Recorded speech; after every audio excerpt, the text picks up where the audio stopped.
రాష్ట్రంలో జీరో వ్యాపార దందాన్ని నిలువరించేందుకు వాణిజ్య పన్నుల శాఖ సరికొత్త విధానానికి నాంది పలకబోతోంది. రేడియో ఫ్రీక్వెన్సీ ఐడెంటిఫికేషన్ డివైజ్ విధానాన్ని అందుబాటులోకి తీసుకువచ్చి సరకు రవాణా వాహనాలపై నిఘా పెంచనుంది.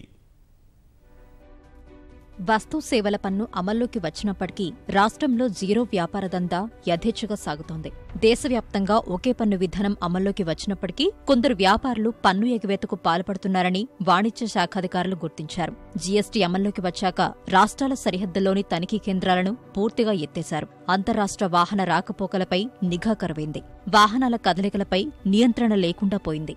వస్తువుల వినియోగం జరిగిన చోటనే జీఎస్టీ చెల్లింపులు చేయాల్సున్నా కొందరు వ్యాపారులు స్వార్థంతో సరకులు బయటకు పంపకుండానే పంపినట్లు ఆన్లైన్లో చూపుతున్నారు. సరకు అక్కడే అమ్ముకొని పన్ను ఎగవేతకు పాల్పడి జీరో వ్యాపారానికి తెరతీస్తున్నారు.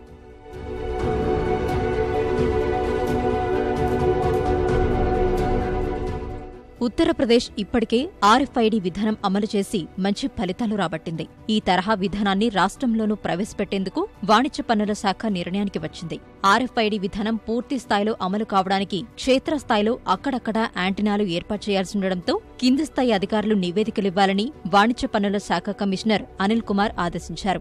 వైర్లెస్ విధానంలో radio frequency identification device RFID అమల్లోకి వస్తే వాహనం రాకపోకలపై నిఘా పెరగనుంది. సరకు రవాణా చేయకుండానే చేసినట్లు చూపే వ్యాపారులకు చెక్ పెట్టొచ్చని అధికారులు అభిప్రాయపడుతున్నారు. వాహనాల్లో రవాణా అయ్యే సరకు ఏంటనే దానిపైన తనిఖీకి వీలు కలగనుంది.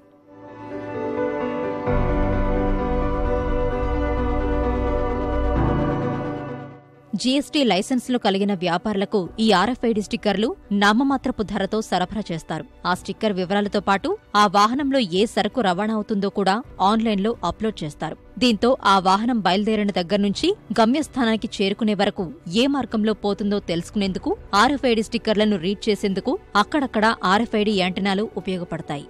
ఈ విధానం వచ్చే ఏడాది ఏప్రిల్ నుంచి అమల్లోకి తెచ్చేందుకు యంత్రాంగం చర్యలు చేపట్టింది.